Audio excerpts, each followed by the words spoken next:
We face challenges every day. Some are big, some are small.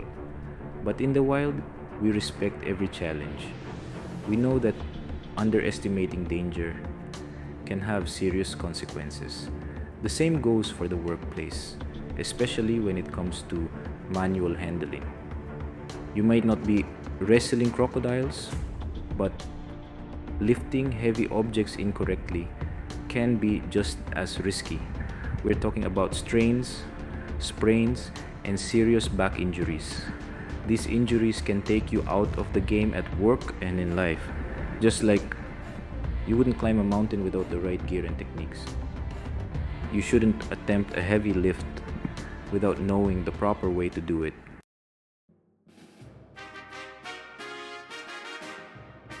Respecting the load means understanding what you're dealing with. How heavy is it? What's its shape? Where are you taking it? Answer these questions before you even think about lifting. This is about survival, about making it home safe every day. Think of it like sizing up a river before crossing. You wouldn't just jump in without checking the current and depth. The same goes for lifting. Take a moment, assess the situation, and plan your move.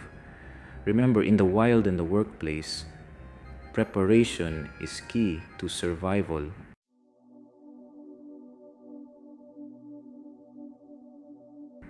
We've all been there. A heavy box needs moving. Your instinct is to just grab it and go. But in the wild, rushing into a situation can leave you stranded. Lifting is no different. Before you lift, survey the terrain. What obstacles are in your path?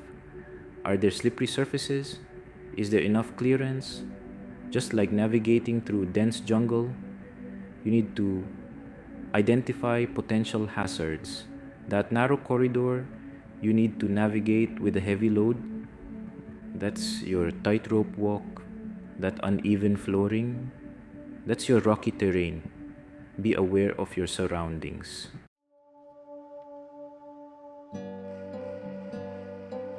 In the wilderness, a good map can be the difference between reaching your destination and getting lost. When it comes to lifting, your plan is your map. Where are you taking this load? Is there a clear path? Do you need to maneuver around any obstacles? Visualize your route. Think about every step you need to take. If you need to change direction, plan those turns in advance. Remember, a well-planned route is crucial for a safe and successful lift.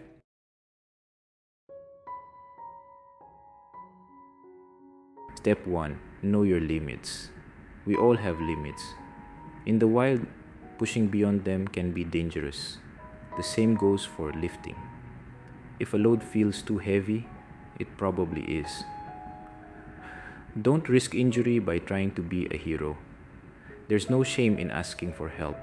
A team lift is always safer than a solo attempt that's beyond your capabilities. Knowing your limits isn't a weakness, it's a survival skill. Just like in the wild, teamwork can make all the difference.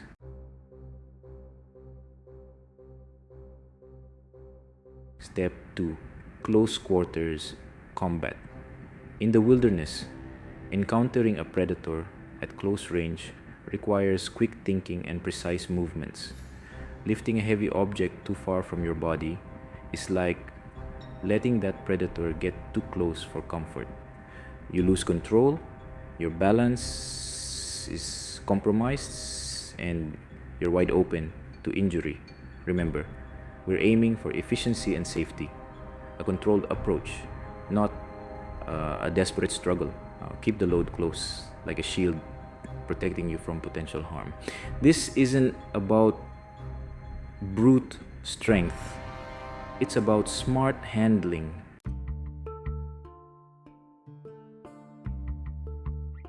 Step 3.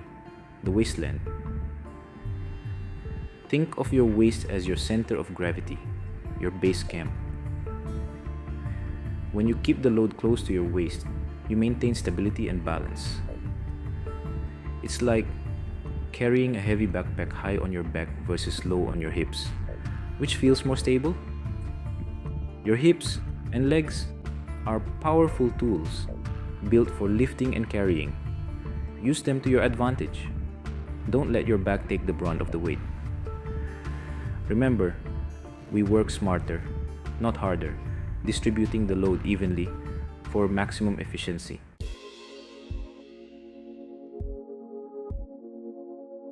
Step 4. Finding your center. Before you lift, take a moment to center yourself. Find your balance.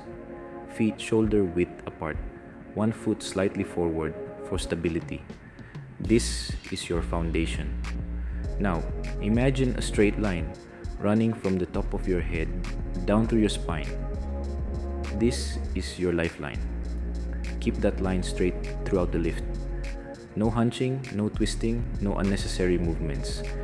This is about controlled, deliberate action. Remember, a stable core equals a safe lift. Maintain your center, and you maintain control.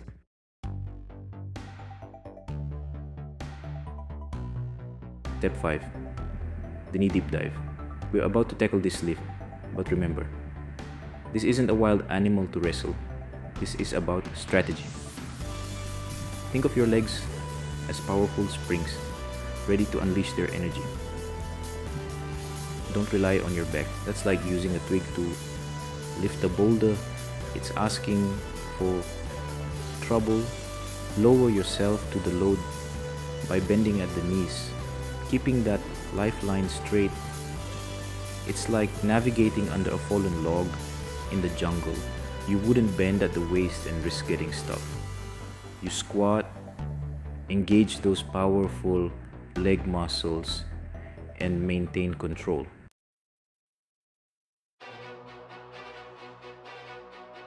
Step 6. The grip of a survivor. In the wild, a secure grip can mean the difference between life and death.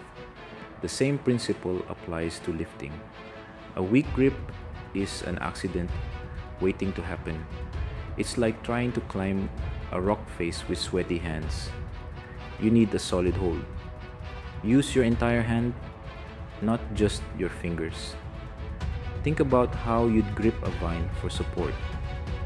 You'd use your whole hand, wrapping your fingers and palm around it for maximum contact. This distributes the weight evenly and gives you better control. This is your lifeline to a safe lift.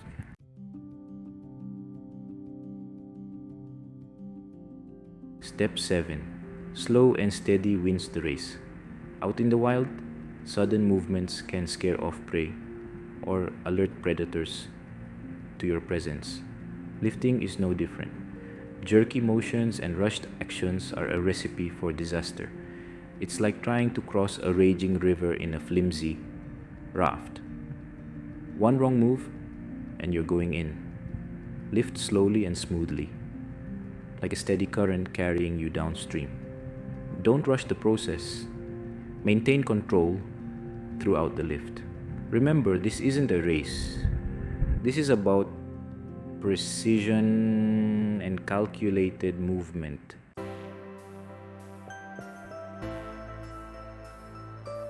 Step 8.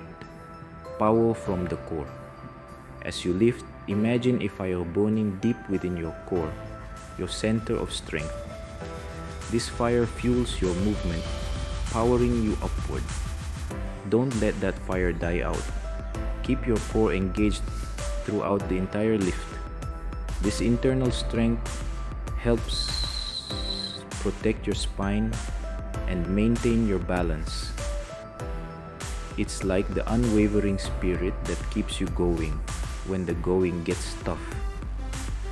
Embrace that inner power and let it guide you to a safe and successful lift.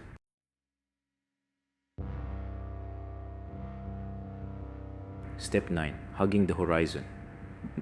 Imagine you're trekking through dense jungle, a heavy pack on your back. You wouldn't swing it around carelessly, risking snags and stumbles. The same goes for carrying a heavy load. Keep it close, like a shadow following you. This means no leaning away from the load, no holding it at arm's length. Remember that lifeline, that straight line from head to spine. Keep it true. Maintain that center of gravity, that connection between you and the load. This is a team effort, you and the weight moving as one.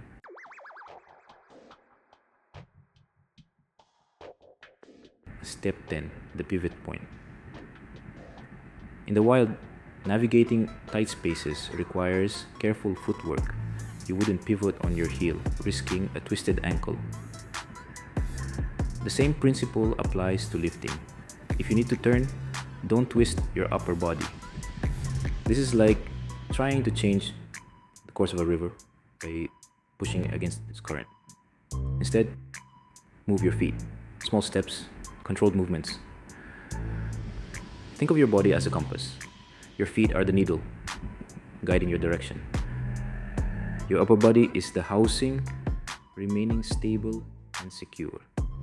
This is precision engineering, not brute force.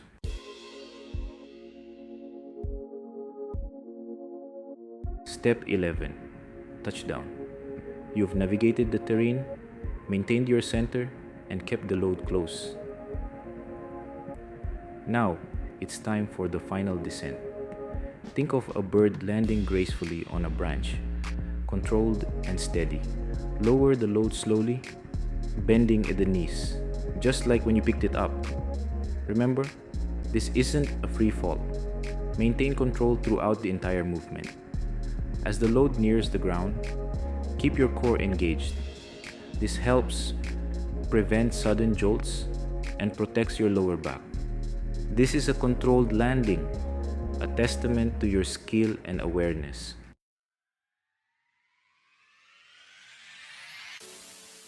Step 12. The afterglow. You've done it. You've successfully lifted and moved the load using proper technique.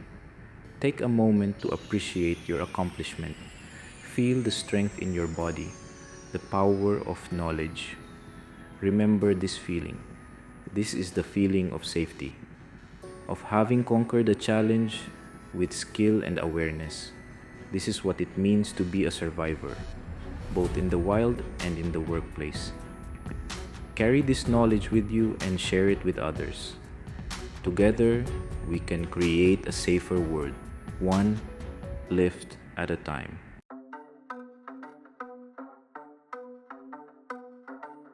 Step 13. The survival kit.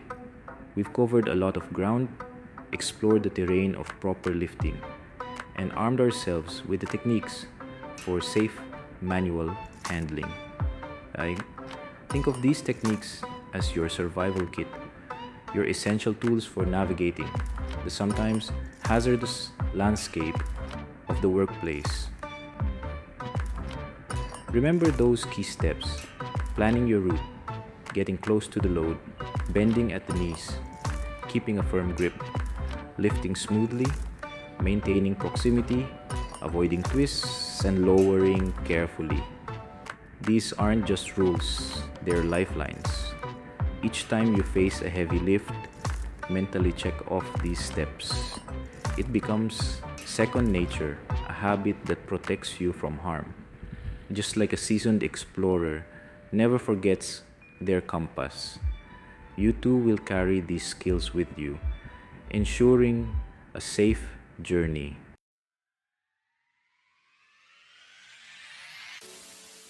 Step 14. Lead the pack. Out in the wild, knowledge is shared for the survival of the pack. The same goes for the workplace. Share these techniques with your team, with your colleagues. Be a leader in workplace safety, a champion for protecting yourselves and each other. Speak up if you see someone struggling. Offer guidance and remind each other that safety is no accident. It's a conscious choice we make every day.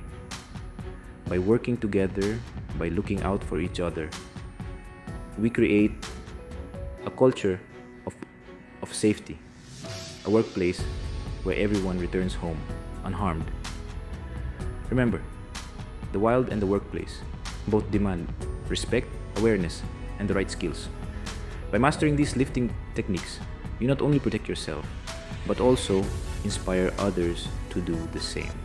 Go forth, live safely, and lead the way to a safer, stronger work environment.